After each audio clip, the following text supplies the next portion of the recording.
So again, good morning, everybody. We're very excited to have you here for our second Cohese staff development session. The chairs had a session the other day with Amy Buick on holistic wellness, and I know that session is coming out to the rest of everybody also. So I guess for some of you, this is the first session. Others of you, this is our second session. And it is my pleasure today to introduce you to LaTanya, or LT Robinson. LT serves as the Senior Vice Provost of Student Affairs and Dean of Students at the University of Texas at San Antonio. Many know the school name by UTSA. She provides fantastic leadership to 10 student affairs departments focused on campus life experiences, intentional engagement, student advocacy, leadership opportunities, and well-being services. So she covers a lot of different areas and providing leadership for all of that for a large university. She is additionally a first-generation college student and is very passionate. And I see this in a lot of her work. She doesn't know that I like internet stalk her a little bit. We've got a fan base, LT, and she's in all of her work, she's very committed to increasing first-generation access and extending equity efforts throughout all of her work in the professional field. Her background, in addition to where she works now, has worked at East Carolina University and the University of Texas at Austin. Her bachelor's degree is from Sam Houston State. Her master's degree is from Western within the Cohese area, specifically the CSP program, and she is pursuing her EDD in organizational leadership right now at Abilene Christian University. So with that said, I'm going to turn it over to LT. We are so appreciative of having you here with us today. Thank you for taking time out of your own staff training and university, all those activities of getting ready for the year. We are just very appreciative of you. Well, thank you so much for that warm welcome, Jill, and thank you all for joining us today. I'm hoping this is going to be a bit more of a conversation than a presentation. I'll be sharing some concepts with you today, but I also wanted to make this as helpful and fruitful as possible as you all are building out what your next steps are going to be in working with your university about inclusion, diversity, and equity efforts. So my hope is that I can also serve as a catalyst for additional resources and in some of the coalition building that you all will be working on this year. So thank you so much for this opportunity to share some insight and to just follow up on some things that are happening all around the country. Before we get started and before I share my screen with you, I just want to do some quick acknowledgements. So first, I'd like to acknowledge the land that I am on today, originally named Yanawana, or present-day San Antonio, Texas. This is home of the Coahuilatan Indigenous tribe, where I continue to strive to teach, learn, and transform lives, my own, our students, our university community, and our extended community beyond here.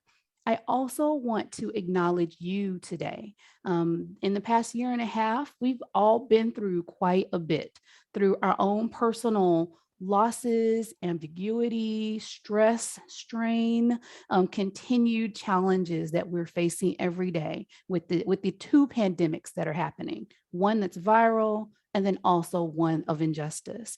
So I realize that you have a lot of strain and things that are happening in your own lives. So I really appreciate your attention and focus today as we are progressing through continued learning for ourselves. So let me go ahead and share my screen so that we can set some parameters and kind of get some things going today.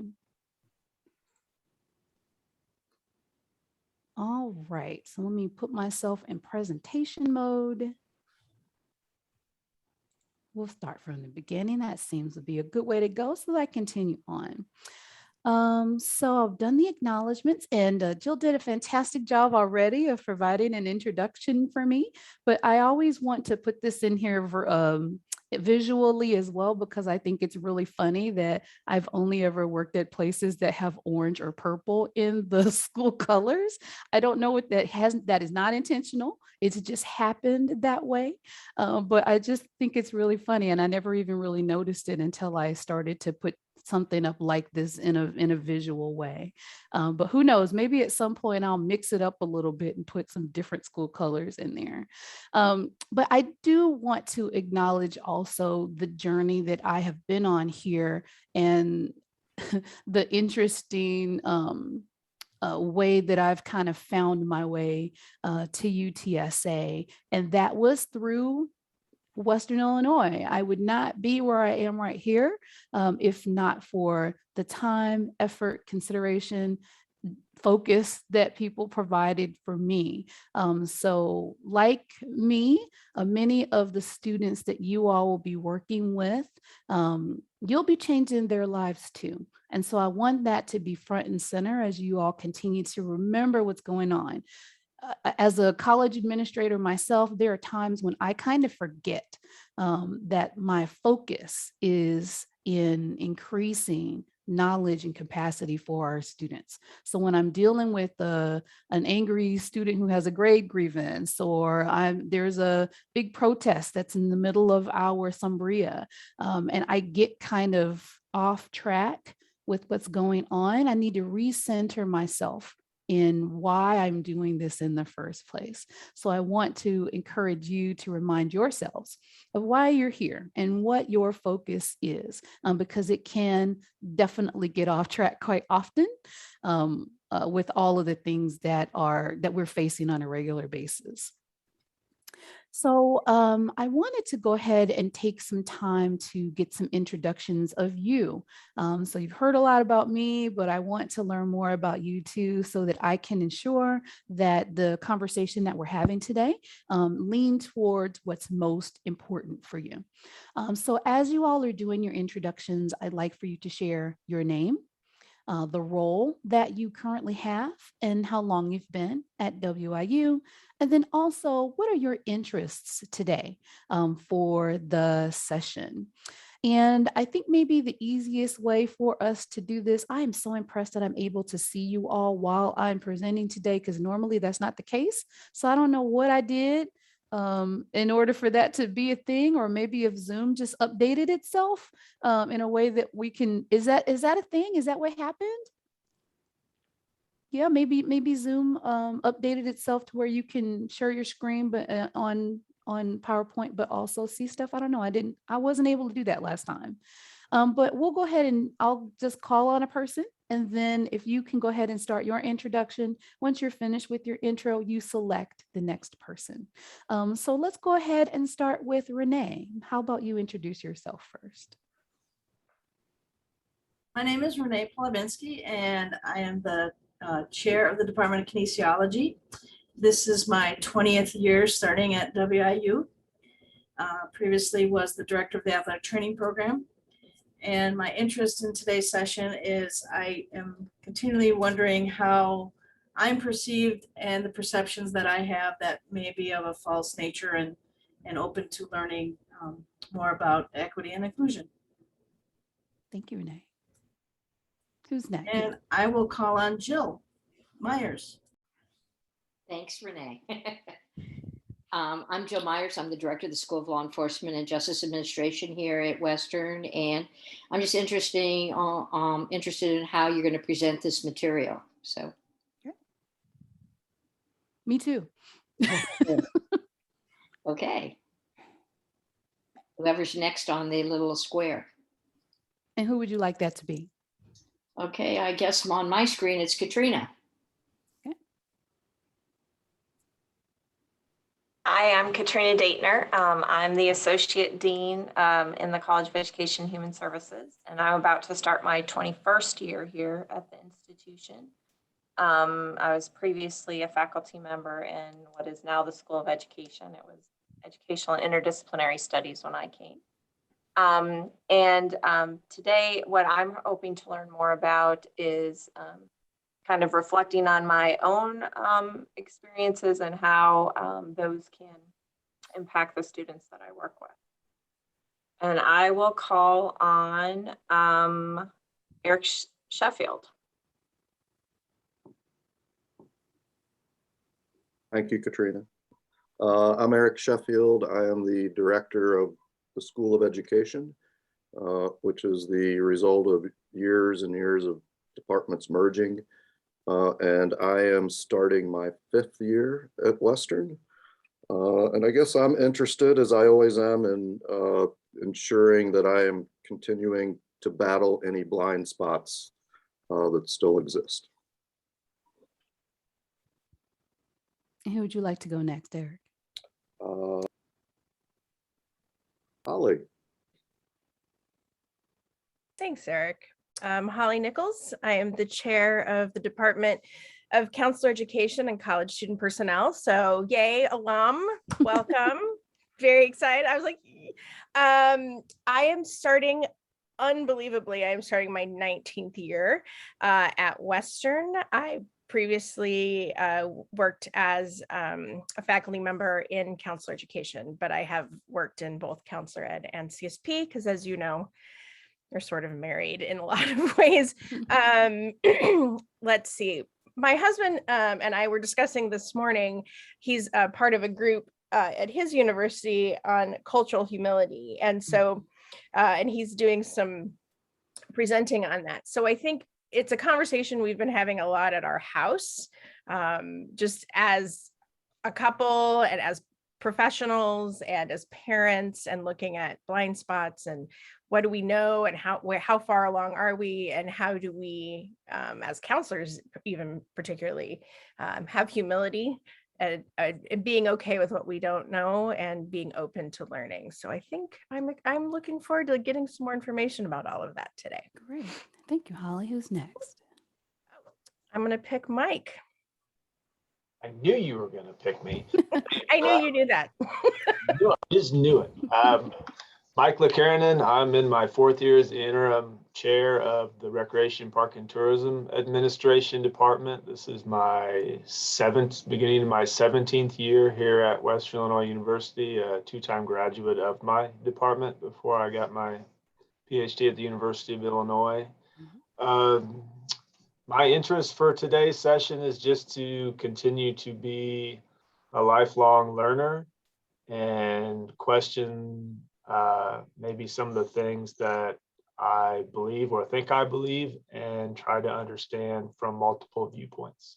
Great. And I will pass the torch to Lorette. All right, welcome. Thank you for sharing with us today. Laurent Oden, I'm the department chair for Health Sciences and Social Work, and also the interim dean for the Centennial Honors College.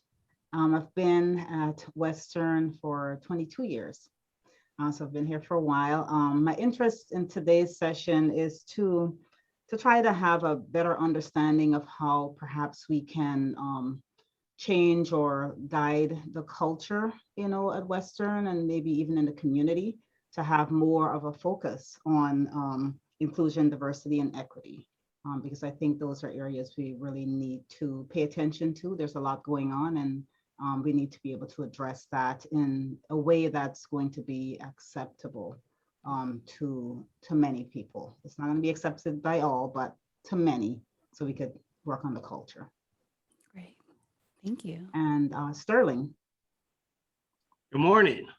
As you can see by my background, I don't want the summer to go away, right? I'm pretending like I'm still on the beach. Welcome. My name is Sterling Sadler, and actually I'm the assistant to the president for diversity and inclusion. I've been here now 11 years. I also have my tenure as in the College of Education and the Ed Leadership Program. And I must say that I won't be on here long. I have some other things that I need to take care of for the president and whatnot. And I guess for me today, is more or less, as we know, diversity, equity, inclusion is a very complex, huge undertaking, okay, I must say. And I'm still learning. It is not something that I went to school for, but of course, being an African-American male, I'm drawn into this. Proudly, I'm okay with being involved in this position, but I'm also constantly, continuously learning from the aspect from the community, understanding people and who they are and what they bring to the table, how they were. I echoed Dr. Laurent Oden in reference to what is it that we can do to try to help not so much change minds, but get people to understand exactly what we're doing here when we're talking about diversity, equity, and inclusion again. And so for me, it's just more or less, and I hope my colleagues here as well get something out of this and represent understanding the direction and the things that we have to do to try to make all people understand the differences and what they bring to the table and how do we talk and address issues and concerns.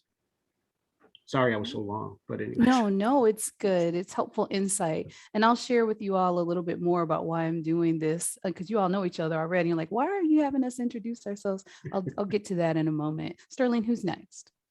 Oh, Francis, my dean.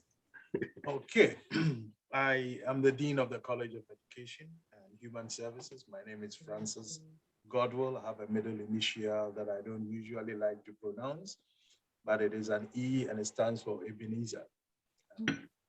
This is my second year as Dean of this college. Having learned and worked on 3 continents and about 13 schools, 4 or 5 or so in the US, I just find the subject of inclusivity critical. And as a chief academic officer of the college, I believe that we need to engage in those conversations, to have those self-reflections. That includes me. And so that is where I am, and I'm hoping that we'll get a chance to be assisted in a process of gaining self-reflection through some paradigms that can help us gauge unconscious biases that could truncate dreams of the people we work with, students, staff, and faculty. Thank you. And who's next? Oh, I needed to pick somebody. All right. Nancy. Hi, I'm Lindsay Meeker, and I'm the director for Center for Best Practices in Early Childhood and associate professor for early childhood. And I'm excited to be here today to continue to explore my own biases and just learn more from everybody in the room, but also thinking about early childhood curriculum and how to make sure we continue to work anti-racist and inclusive pedagogy into what we're doing in all of our classrooms, and think about as we look at the early childhood curriculum, not only how do we help early childhood teachers explore themselves, but think about how do we integrate toolkits for our littlest learners. So I'm excited to be here. Thanks. And who's next?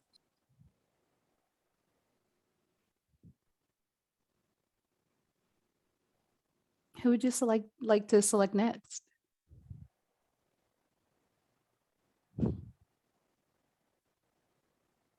I was in a meeting for new faculty, so hopefully I don't pick someone that's already gone.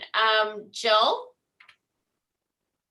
Thanks, Lindsay. My name is Jill, and I'm in the recruitment, retention, and student success position in the dean's office, and starting my 8th year at WIU. And my brain in the last couple of days have really, and lately, has been really focused on creating welcoming, engaging environments for our students and making sure that their voice, they themselves, like their whole being, is represented in that. And so that's really what's on my mind and kind of my perspective of listening today. And I will call on Stacey. Thanks, Jill. My name is Stacey Dorsett. I have been at the university as of August 19th. I will have been here 25 years. I am the academic advisor for 3 different departments. I work with health sciences, kinesiology, and law enforcement, which includes 6 different majors. What I'd like to get into today, what I'd like to hear about is the idea of perception and how we can keep a mindful view of how we are perceived and how the things that we say can be interpreted by other people. I'm always second guessing myself. So I like to just get a better handle on how other people feel, believe. And I will pick Kim Marino for next.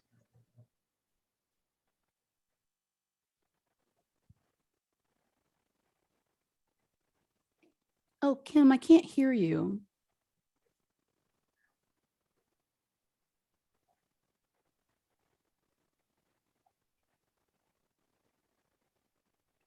No. How about you put your information in the chat for me? I'm sorry. I know that sometimes when we're working with technology, you can see that it's working on your end. It looks like it's working on our end, but there might be something that's either disconnected or not a fan of us today.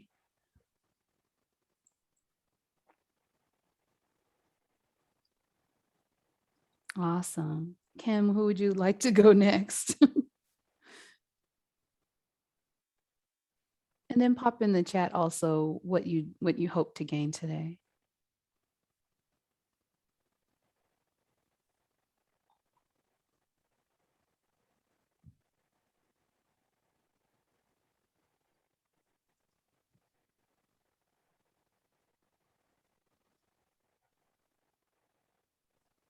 Awesome.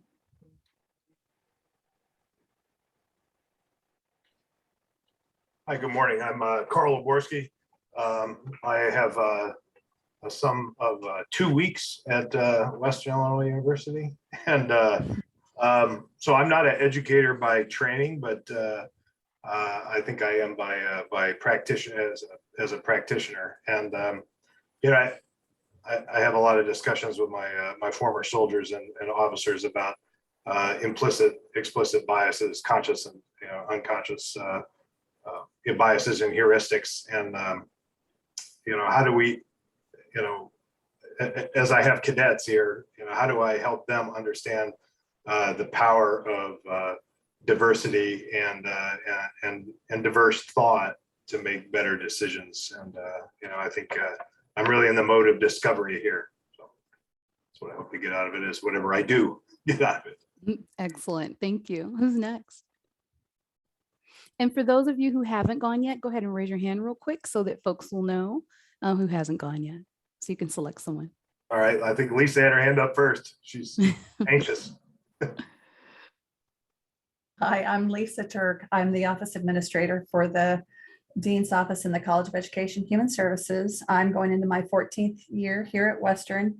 And I guess what I'm wanting to take from today's session is a better understanding of diversity and inclusion and how I can implement that into my current role. Great, thank you. Who's next?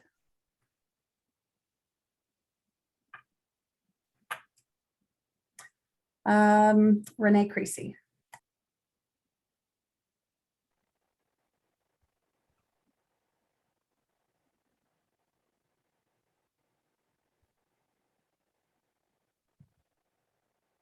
Oh, I can't hear you either. Oh no.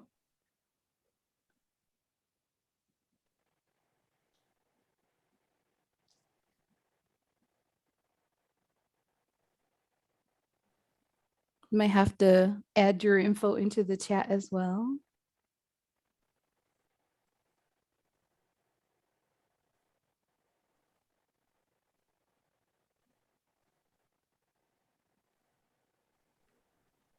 Lisa Turk, while Renee is adding that into the chat, do you want to then pick another person? Mm-hmm.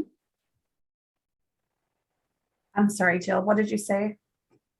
While Renee is adding her information into the chat, could you pick another person? Oh, sure. Nancy Stoneking. Hi, I'm Nancy Stone King.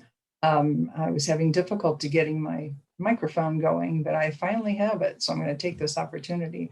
I am in my 30th year at Western in the College of Education all that time. And I'm currently in the licensure office within the Office of Teacher Education, and I work as an assistant to the licensure officer and also as office manager here. And I think what I hope to get out of this is an ability to identify areas where I need to work on as far as inclusion goes, and also to be welcoming to all students who come into our office and do what I can do to promote inclusion on our campus and within our office. And thank you for this opportunity. Thank you as well. Who has not had an opportunity to go yet? Raise your hand real quick. All right, you want to select someone from that group?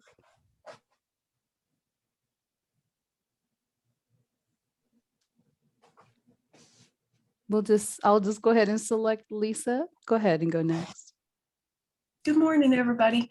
My name is Lisa Litchfield, and I am in my 4th day as the coordinator for field and clinical experiences in the Office of Teacher Education. Before that, I was a field supervisor for the last 2 years in the same little office. So been around for a little bit, but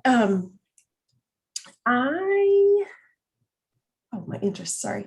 I think that also what Loretta said, or Lorette said, was that working on the culture within the university, but more specifically, right now my focus is what can we do in the Office of Teacher Education and Teacher Education program to help make sure that we're building a good culture and being inclusive. And so that's what I'm interested in today. Excellent. And then I would ask Laurie to go next. Hi, my name is Laurie Canus, and I'm the program director for dietetics at WIU. This is the start of my 20th year, and I have been serving as an advisor for the last 3 months. So kind of getting a different perspective with regard to students. My interest for today's session is I have had a professional from the Chicagoland area approach me about DEI, and because there's limited diversity in the dietetics profession, and so trying to become more knowledgeable before I reach out and set up a meeting with that professional. All right. And Lori, who's next for you? I'll All let the you folks who pick haven't because gone. I can't see everyone at the same time. Okay, I think that Dixie maybe could be next.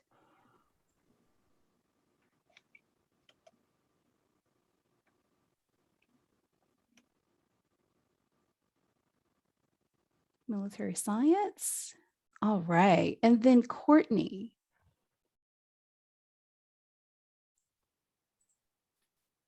Hi, I'm Courtney Humphrey.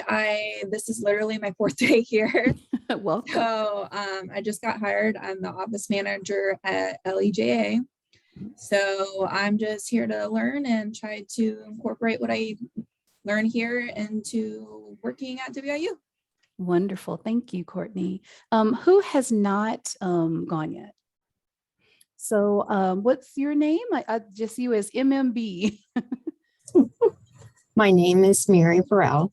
I am an office support specialist. I work in 2 different departments, one in RPTA and the other is in health, science, and social work. I've been on campus for about 4.5 years, and I've worked in different departments. And I have had an opportunity to hear you speak before, and you had touched something in me before. Oh. And I just thought, I really hope to get that same feeling before. And I need to open my eyes and stop the chatter. And I'm just looking forward to today. Wonderful. I said this before, I love working in a faculty office because the interaction with the students. Thank you. Wonderful. Thank you. Yeah, no pressure here. No, I really appreciate it. Thank you so much. And then is there anyone else who hasn't had a chance to introduce themselves? Yes, go ahead. PAY is all I see here. Hi there, my name is Pam Young. I'm on my 4th week as the office manager for the Department of Counselor Education and College Student Personnel. I've been with the WIU since 2015, so that's 6 years. Let's see. And my interest with this session is just to learn as much as I can and try to apply that to make improvements however I can. Excellent. Thank you. And is there anyone else who hasn't had a chance to introduce themselves yet? What? We got everybody? Excellent. So although this seemed like something that took a whole lot of time, here's why I think this is important. 2 reasons. First of all, we have some new folks that are here that you might not have had an opportunity to meet yet. I also need to kind of learn a little bit more about you all too as we're continuing this conversation. But the third reason why it's important is because I wanted to hear directly from you about what you are seeking next. And I heard 3 different things. The first thing that I heard was about personal development, individually. What are my biases? What things are holding me back? Or what do I not know as much about that I'm interested in? The second thing that I heard was about the team, or the broader sense of team with a capital T, about how we can do something together to help propel this work forward. The third thing that I heard is about your students and how you can continue to help in supporting them and getting to know them and moving them forward too. So I wanted you all to hear directly from each other about what your hopeful expectations are for the future. And I want you to keep those things in mind as you continue building this out. There is no way that I can provide all of those details for you in the time frame that we have available today. But what we can do is we can set the standard for how we build out this work for the future. And it starts today. In the research that I have been doing with inclusivity work and with equity work and anti-racism work, I have found that, I think someone had even mentioned this today, that the work is overwhelming. There's so much information that it actually tends to make people kind of freeze a little bit because they don't know where to start. What I've learned in this journey is that there is no best place to start, but it's important to start. So you are already making some headway in some ways that a lot of people have not. Folks kind of start reading some books and start getting some things started, and they just kind of pause because they don't know what's next. But I'm going to give you some tools today that I think might be helpful as we move forward. And then I'm going to follow up with you all to kind of see how things are going. So let me kind of go back in here and get you into the agenda for today. We're going to start flying through some stuff here so that we can get with the pace of time. So I'm going to share with you 2 concepts today through a DEI or through a JEDI lens. And then we're going to do a small group strategy activity. And finally, we'll do a bit of reflection. And then I will give you some homework for you all to work on for the rest of the semester. So let's go ahead and jump into some ground rules first, because there's going to be a little bit of conversation that happens. I just want to make sure that we remember these ground rules along the way, starting with respect. So the R stands for taking responsibility for what you say and feel without blaming others. Your feelings, emotions are valid, and so is everyone else's. E is using empathetic listening as we're working through our details today. S is being sensitive to differences in communication styles. P is pondering what you hear and feel before you speak. E is about examining your own assumptions and perceptions. C is for confidentiality. One of the things that we like to say here is a little bit like Vegas, what's learned, what's lived here stays here, and then what's learned here leaves here. So there might be individual people who might share their experiences or stories with you today. And as you expand and share your knowledge about what you learned today, those names don't need to be included, but what is experienced through that can be shared. Last will be trust. And that's a greater truth that comes through diversity. And I borrowed that information from civic interventions. Feel free to use that for ground rules for the future for yourselves. I was going to go into a bigger conversation about what's going on, but instead I'd like to go ahead and have you all add in the chat what's going on your campus. I'm curious about the topics that have been really salient for you, for your students, for the rest of the team. I'd like to hear more in the chat as well about things that are difficult for you all to address in terms of the work that you all are doing right now. What's missing, and then also what you are looking forward to trying to work through for the future. So go ahead and start popping some of that, populate that into the chat, and then I'll just kind of start looking at that as we continue the rest of the conversation. So I'm going to go ahead and share with you two concepts. The first one is going to be about justice, equity, diversity, and inclusion, or as we kind of call it now, JEDI. So in that concept, I'll share with you a visual. So some of you have probably seen this kind of float around the internet and maybe even in some trainings about the differences between equity and equality. So when you look at this first image of equality, everybody has the same implement in order for them to be able to see the game, but it's not working for everyone because everybody is coming in at a different level. The difference between equality is that you get the same stuff, but it doesn't meet your needs necessarily. But with equity, there are some tools that help put everyone in a more helpful place for all of them to get their needs met.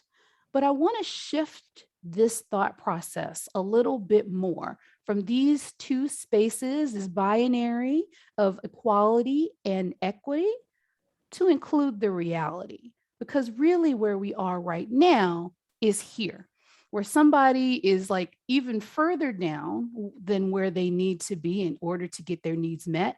One person is getting what they need, and then someone else or a group of people have more than what they need in order to get their needs met. So how do we balance this, and how do we make this helpful for everyone? The shift could potentially be in liberation and justice. So when you look at this visual, we've removed the barrier here, and it is different so that everyone has the ability to see. But another piece in this is that if you remove the barriers, now there's some potential for danger, right? So if we move this barrier and they're watching the game, the ball could go flying at them and hurt them. So some things that I'd like for you all to think about when we're considering liberation and justice, when there's more equity for everyone, and we're thinking about those opportunities to remove barriers, the other piece that goes along with that is what is the action, and is it a good decision? So of course we want to ask that question, but the second question we want to ask along with that is, who is this action good for? When we try to do things, especially when we're working through diversity, equity, and inclusion efforts, sometimes we want to focus so much on getting the work done that we don't include the people that it affects along the way. And so we focus on it from the standpoint of what we think might be most helpful. But because we're not including the individuals that it will affect, it actually doesn't help them at all, because their understanding, their perception, their lived experience is completely different than what you might see or view. So as we're continuing to engage in this conversation, I want to make sure that you're also including students. Put them in focus groups. Go and have meetings with them. Talk to them about what their, talk to them about what their needs, their worries, their concerns are as you are building out your plan. That way you can ensure that you are aligning your practices and your purpose towards the work in ways that matter for the students. So just want to make sure that you all are considering that as well. And how do you get those individuals involved in ensuring alignment? So I'll give you an example of one of the ways that we've been doing that at UTSA. So when we're making decisions about things that we know are going to affect our students, we either ensure adding student government association, other student organizations in our meetings, whether they're the decision meetings or we follow up with them directly to ask their feedback on what's going on and what they would like to see more of. We're explaining those processes to them. They're providing some feedback to us. And also, before those really big things happen, we want to get them included in those conversations. So another concept that I'd like to explore with you all today is borrowed from the Colonizing Hispanic Serving Institutions, work that's done by Gina Garcia, that's her name. And it's also borrowed a little bit from some of my own philosophies that I am building, probably into some of the research work that I'm doing right now. And so the first piece in this three-part concept is what's the WIFM, or what's your WIFM? What's in it for me? So as you all are doing this work, you all will need to continue to build buy-in with your colleagues and with others who are here with you, who are doing this work. So what's important to them in order for them to get the buy-in for these changes that you want to make? So as you're building that out and you're working to move this forward, that would be a great part of figuring out how to progress. So what is important to them, what's in it for them, and what's in it for you. So making sure that you kind of explore that along the way.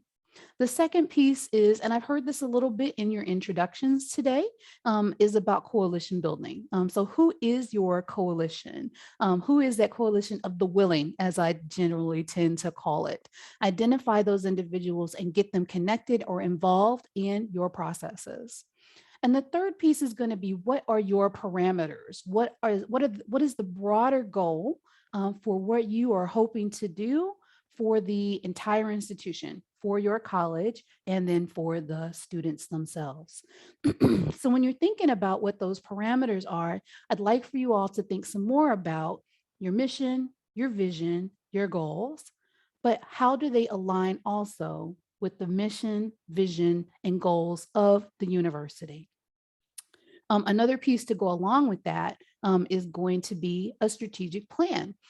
So I always ask questions about strategic plans when groups are thinking about diversity and equity work, because it needs to be integrated into the work. The biggest pitfall, the biggest challenge with doing some of this work is that an organization will focus on all of their strategic planning work and not include diversity and equity work and anti-racism work into their strategic plan. They build them separately. That will pretty much be disastrous for everyone, because at some point down the line, when people change or when leadership changes, that part of it will be forgotten. It should be integrated into the work that you already do. This shouldn't be new or different. It should be part of the work that you're already doing. So as you're building out your strategic plan or you're revising your strategic plan, ensure that anti-racism work is included in that plan. And how do you hold yourselves accountable and continually looking at ways to improve as part of that work? And I think of it in three ways when you're adding this anti-racism work into your strategic plan. You're thinking about individual development, you're thinking about your team's continued development, and you're thinking about how that sprouts out into the broader institution, how you're sharing your story, how you're getting that information, that knowledge, those resources out to others to expand that coalition building that you're doing. One piece in the coalition part that I forgot a little bit earlier that I want to make sure to emphasize is that you receive buy-in from executive leadership. The work that you're doing will only like hit a ceiling at some point if you don't have buy-in from your institution.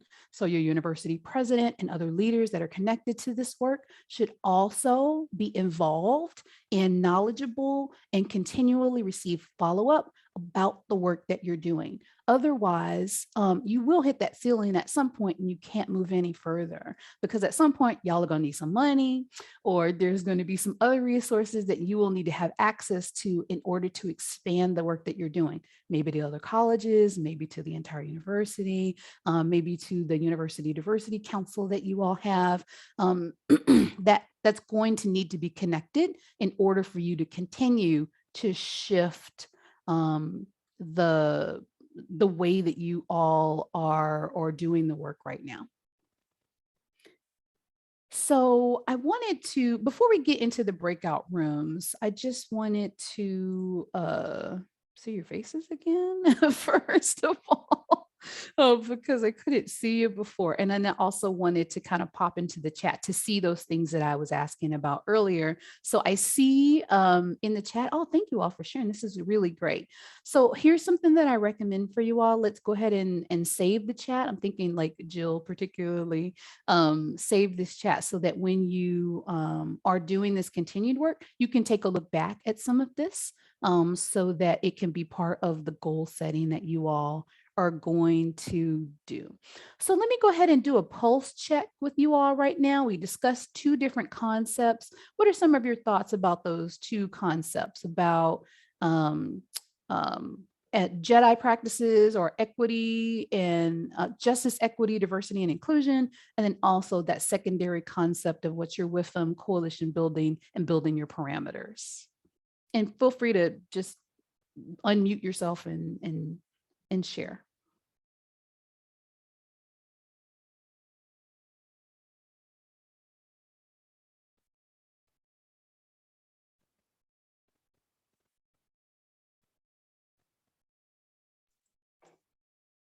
I think both are very essential. The difference between equality and equity is critical, because some of the naysayers and detractors of JDI are always saying we can't all be equal, period. Nobody's asking for equality, it's equity. Mm-hmm.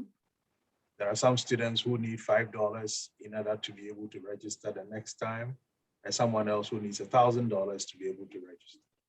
So giving $1,000 to everyone doesn't solve the problem. It has to be individualized to meet the needs and contextualized. There are some people who do well in a group and others who need personal contacts. And so as we do this work, we are trying to understand our environment and the context and the influences that occur in each of the settings. So our approach has been to use certain conceptual frameworks that include Bronfenbrenner's framework of concentric circles of influences or ecological theories. We're also using the double learning loop model, and we're also adopting the systems theory that clearly states that each unit has its functions, but the functions will have to be understood, harnessed, and coordinated to the bigger picture so that we can achieve departmental goals, we can achieve college goals, and eventually fulfill university level goals. So that is the way we're doing it right now.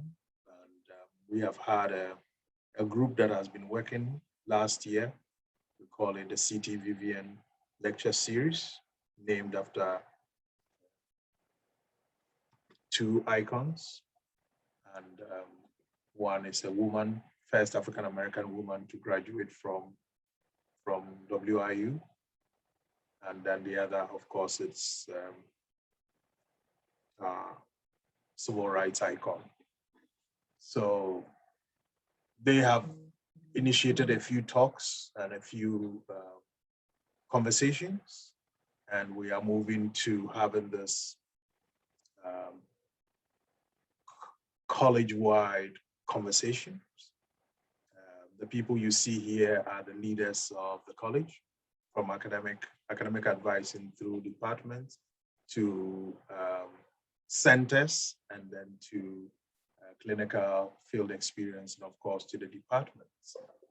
And imagine the 30 of us, there are about 30 plus, 30 or 32 of us, having this opportunity to reflect on these possibilities and beginning to implement those things in our own small ways.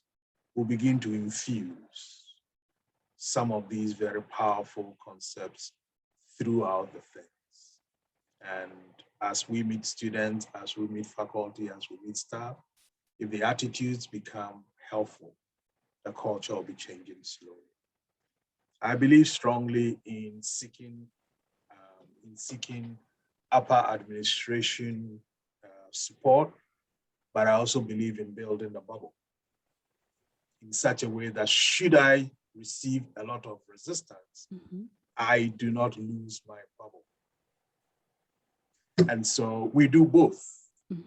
Create our bubble, make sure we are doing what we need to do, and then find a conduit through which we reach out to outside, be it other colleges or to upper administration.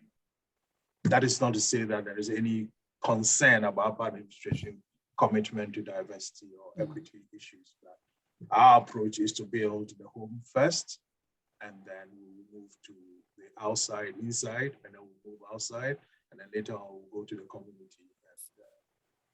That is our approach, and that's why we are starting these conversations. Thanks to you, we've been able to purchase the book that you suggested, and everybody on the screen will receive a copy. And our idea is to study this throughout the entire year. So we've divided it up. Once your talk is done, we will be picking all the chairs and directors. We meet every month. All advisors, they have their own meetings. All the office administrators. Oh, I forgot, office administrators are also here. Great. We also meet once a month. 30 minutes of that time will be devoted to conversations about the chapter that is scheduled, that is selected for the month. So this conversation is going to continue. Hopefully next year, we'll pick another book and then move on. And I'll give you a list of those books that I think could be really helpful in that way, but also any ones that you all might decide to pick on your own that could be helpful. Well, it sounds like the journey is already beginning, and that some of the work that I am highlighting here are aligning with some of the practices that you all are building out. Before we get into our small group activity, I wanted to highlight one additional piece here. And you probably say this already, or know this, or live this already, but I just want to state that I believe, at least this is the philosophy that I use at our campus, is that all of you, each of you, everyone here on the screen is a leader and an educator. Because of the way that you impact students' lives, no matter what you do, whether it is answering phones, sweeping a floor, teaching a lecture, signing administrative paperwork, and paying the bills, your role is so crucial to the work and the lives of our students. So no matter what you do, we can't do it without you. And so you play such an important part in this crucial work. So when you all are engaging in these conversations and you are part of it, I don't know about you, but for me, I have some challenges with imposter syndrome. I ask myself questions all the time about, well, why am I here? Do I really belong here? I don't feel like I have all the information in order to be like really great at what I'm supposed to be doing. If that's in your mind, if you have those moments, I'm trying to shift it now from imposter syndrome to imposter experiences, where it is not something that is stuck for me, that it's something, it's a passing moment for me. So if those things happen for you, the thing that I'd like for you to also think about is, I'm here for a reason. I was selected, I was hired, I was placed here, I was guided here, whatever you believe for yourself, for a reason. And my voice, my input, my opinion matters. So when you are engaging in these conversations, I want you to lean into it. Put all your effort and your interest in it, because the work that we're asking you all to do, it ain't easy. It's going to be uncomfortable, and it's going to be messy, and there are going to be moments when you get scared, or you're the only one who believes what you believe. But I want you to think about this when you're getting into those conversations. Lean into it, because that's the only way that we're going to be able to make change, is to address and think for ourselves what those fears are and unpack them, because your students are feeling the same way. And without you making this journey on your own and with your colleagues, we'll never make those changes for and with them. So just kind of think about that and keep that in mind as you're doing some of this work. So I'd like for you all to go into small groups now. Many of you are probably familiar already with the SWOT analysis, but I have always found that process seems a bit, I don't want to say demeaning, but kind of, because it focuses so much on the negative aspects of the things that you're thinking about for your organization. And so I like to use the SOAR analysis instead. And so that focuses on strengths, opportunities, aspirations, and results. So that where we're thinking more from that perspective than from a threats perspective. So I have created for you all a worksheet, and it looks like this. And so I'm not sure how familiar everybody is with the Jamboard, but essentially it's a community version of a shared whiteboard. And so in that whiteboard, this is created by Google, you have a kind of a toolkit over here on the side, and you can click on this one right here, sticky notes, so that you can add on your own ideas, thoughts, opinions, that kind of stuff. When we have you go into these small groups, I'm going to put the link to this in the chat in a few moments, but I just wanted to do some administrative stuff first with this. I have a tab for each of the 4 areas of conversation that you all will have. And so when you're in your groups, I'd like for you all to identify a recorder, a person, or I guess it's a scribe, a person who's going to jot down all the notes for your entire group, and go ahead and click on into here and go ahead and from the sticky notes, go ahead and put your information in. And then a person who's going to be your reporter. They're going to synthesize all the information that you all have discussed and share it out to the rest of the group when we come back to the larger group. So I'd like for you all to focus on all 4 areas here. First, I want you to think about, from this framing of equity and justice work, what does your organization already do well? I'd like for you all to think about opportunities, so those untapped potentials or those internal and external collaborations and considerations that you have the ability to do or opportunity to do for the future. I'd like for you all to think about aspirations. So thinking beyond where you are right now for the future, about how you could potentially, ideas for improving current challenges and building on the strengths that you currently have. And then finally, I'd like for you all to think about results. How do you know that you've done it? How do you do the checkoff? So what does that look like for you all in terms of results? So specific outcomes that you would like to see, and how you know your goal has been achieved. So we're going to go ahead and have you break into these small groups, identify your scribe or reporter, and then identify who your reporter is going to be, and spend a bit of time. I think we said 10 minutes to go ahead, and let me stop sharing here. And then also let me give you the link. Here we are. Oh, I said I wanted to put the instructions in there too. And here in the chat is all Jill. of the stuff. Jill, how do we get into the groups? Jill's got you covered. I got you covered. Yeah, so we're going to go ahead and pass it along for you all to go in for the next 10 minutes here. Jill, if you can not put me in a group, that'd be great. Awesome. Thanks.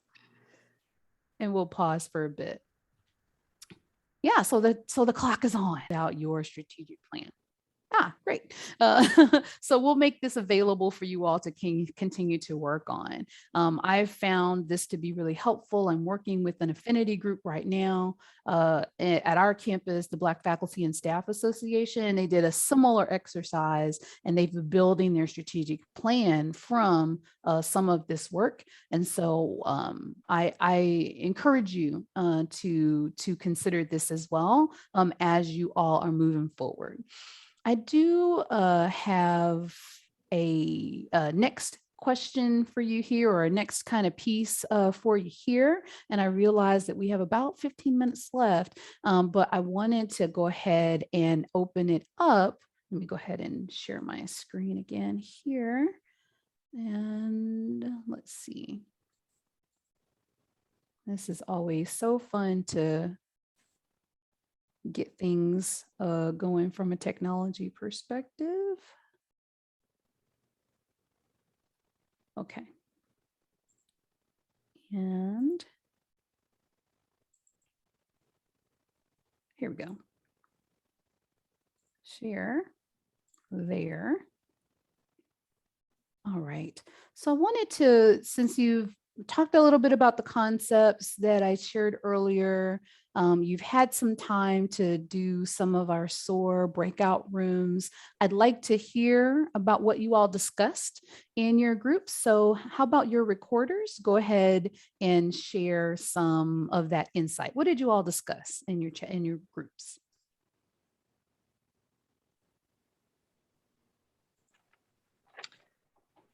So I'll go first. In my group was Sterling, Holly, Mike, and myself.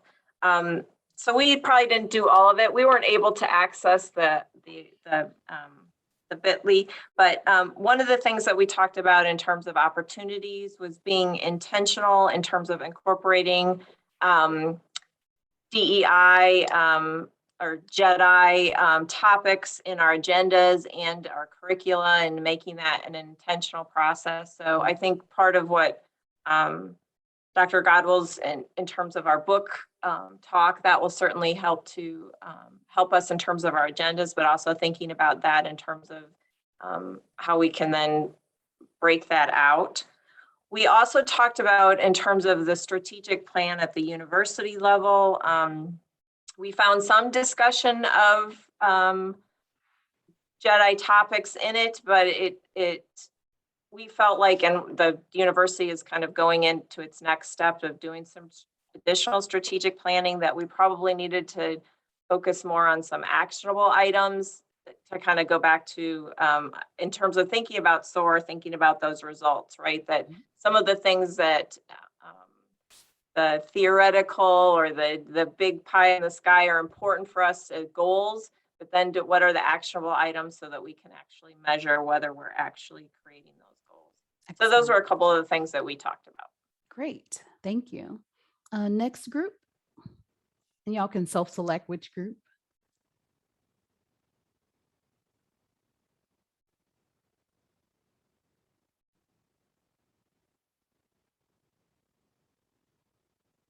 Next reporter. Nancy, you want to go for our group?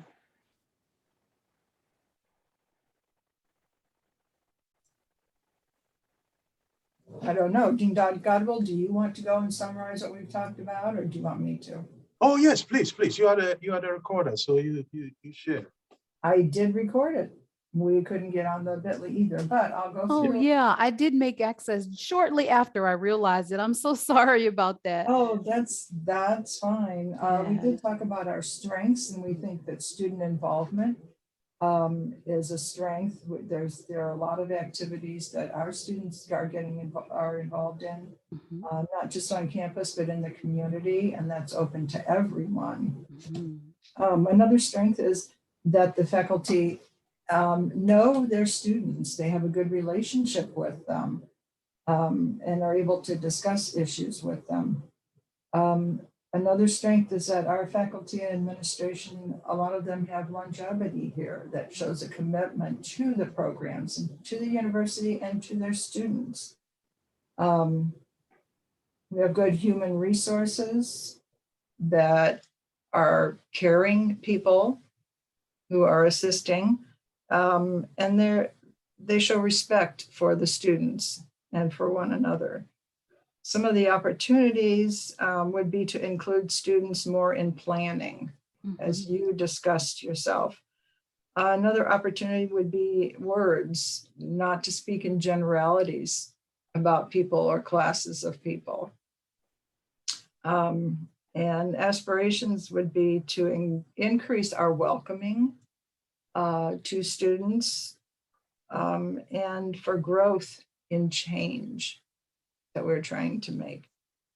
We didn't get to the results yet. Sure. There's going to be some more time for you all to do that piece, but thank you for sharing what you all have worked on so far. And now that link is open and actually workable for everyone. So feel free to go ahead and add those items in as you can. Another group, please go ahead and share what you all discussed.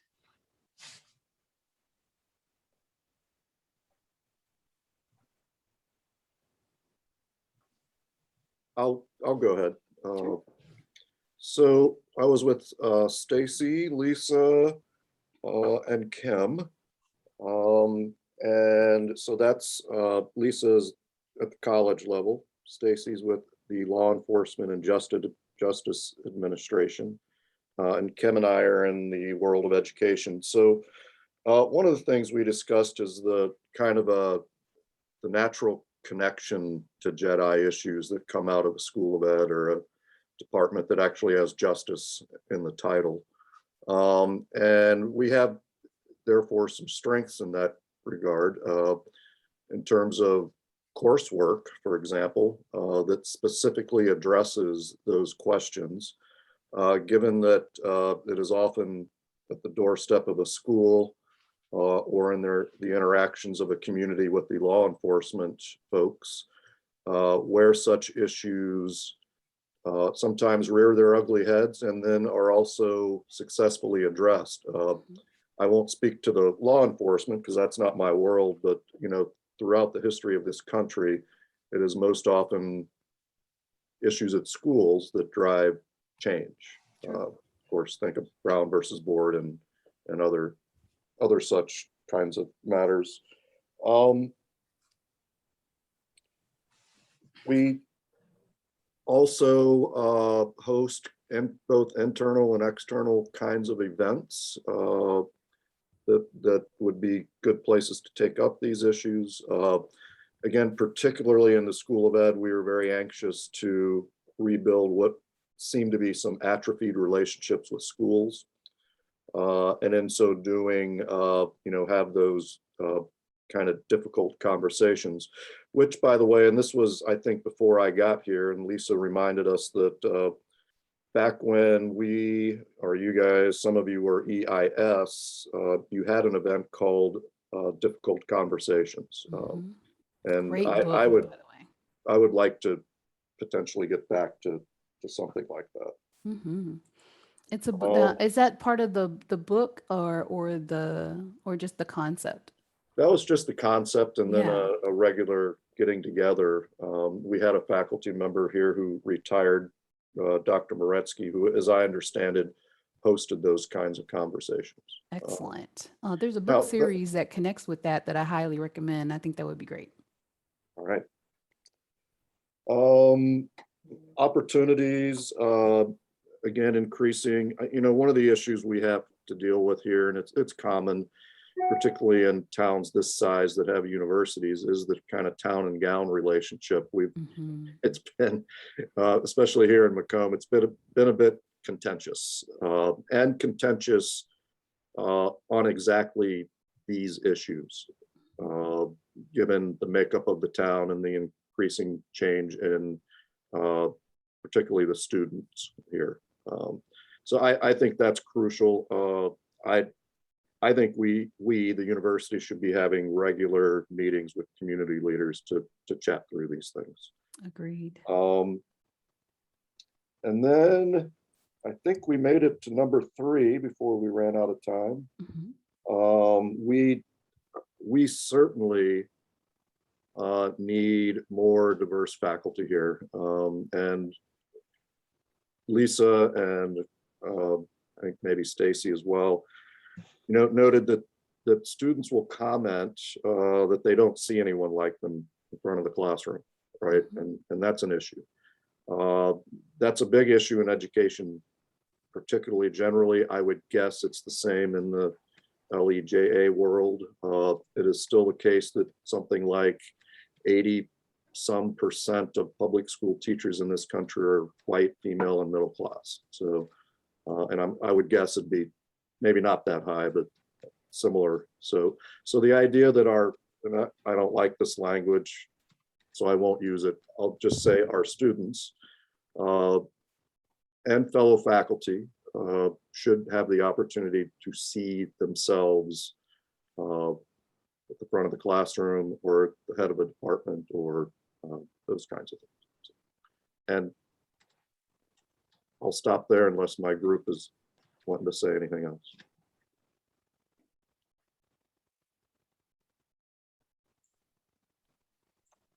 Great. So that's 3 groups that have gone. Jill, how many groups did we have in total? Yeah, we have 4 groups. Okay, so there's one more group Nope, left. it's 5 groups, sorry. 5 groups. Okay, so 2 more groups left. And so quickly, can we get the other 2 to kind of do some highlights of what they discussed as well?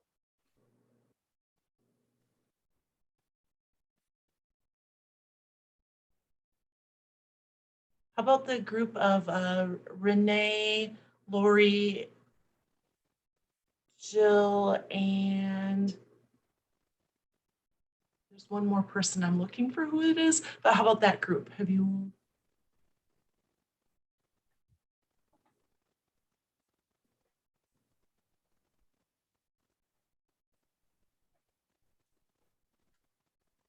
Jill Myers, do you want to go ahead and make comments on the notes you made? We didn't really do a lot of discussion, but Jill has made some comments, and I'm not sure which ones she made. We didn't really discuss, we just went in and put the sticky notes up ourselves and things like that.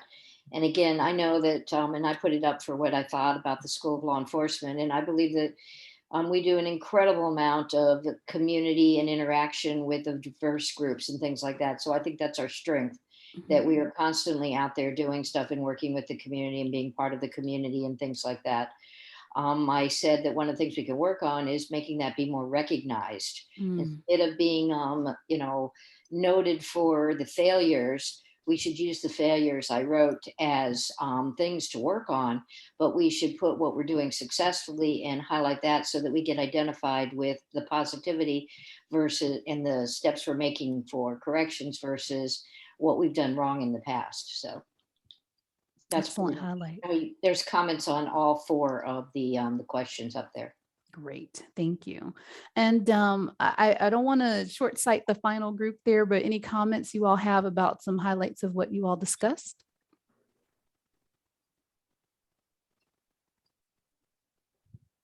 I was in the last group, but I didn't take the notes. So okay.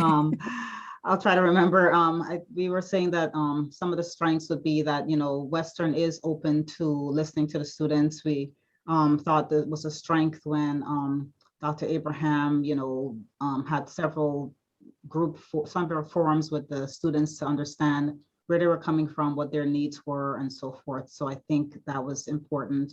We also think it's a strength that we have the Multicultural Center, where there is a safe space or some place where students can feel as though they belong or they have access to not only students, but also faculty, staff, people in the community. Anyone could use the Multicultural Center.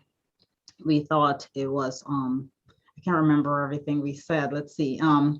We do have opportunities to continue to connect, not only within or on campus or at WIU, including Quad Cities campus, but also with the Macomb community. We think it's very important that there is a strong relationship there. And then I heard another group mention that as well. Aspirations, I think this is where we talked about implementing some of we've had lots of discussions, right? So it's time to start to implement some things, see whether or not they work, whether or not they fail, try something different, but people want to see some actions being taken. Continue conversations, yes, but now start to see some actions. So those types of things. And results, we barely started to talk about results, but we're thinking maybe we'll see more with enrollment. We'll hear more of the comments that are made on campus, off campus related to what's going on at WIU, some things on social media, because students talk, everyone talks. We're going to see some of that taking place. I'm not sure how we measure that, but we would see those types of things occurring. Excellent. Thank you so much.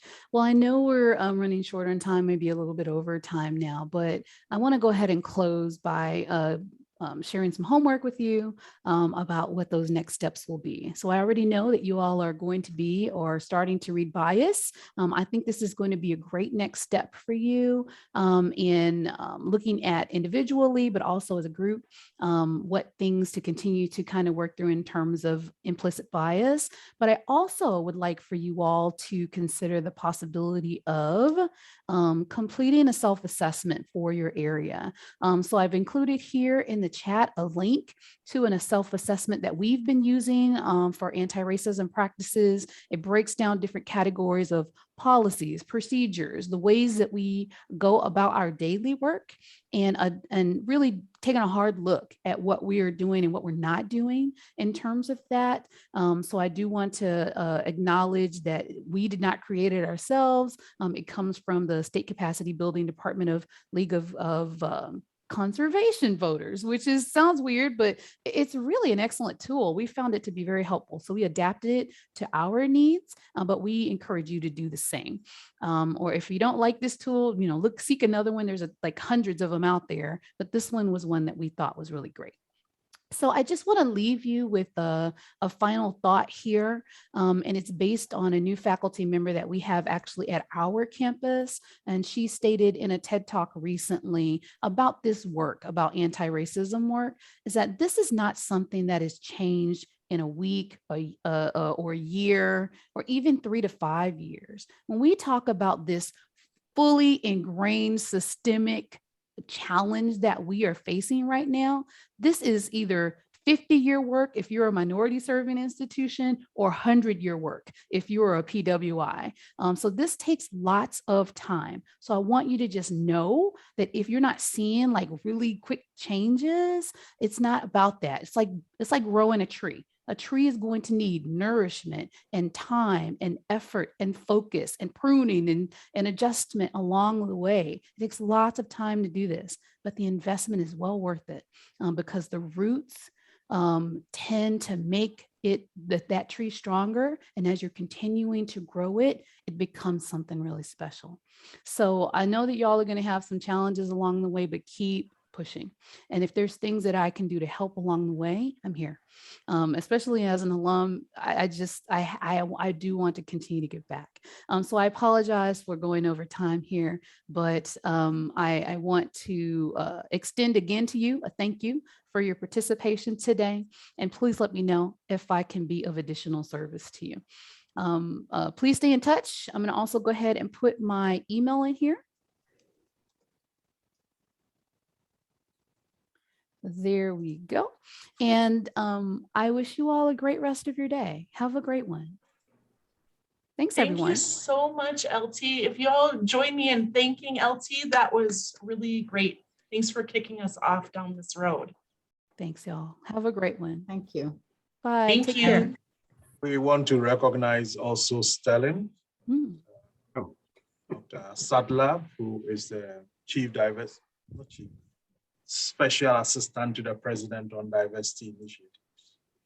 And he actually made the book purchase possible. Wonderful. Thank you. He supplied us with the money to cover the cost of all the books for every single one of you. Unfortunately, we forgot to include him, so we will add him at my cost. That seems fair.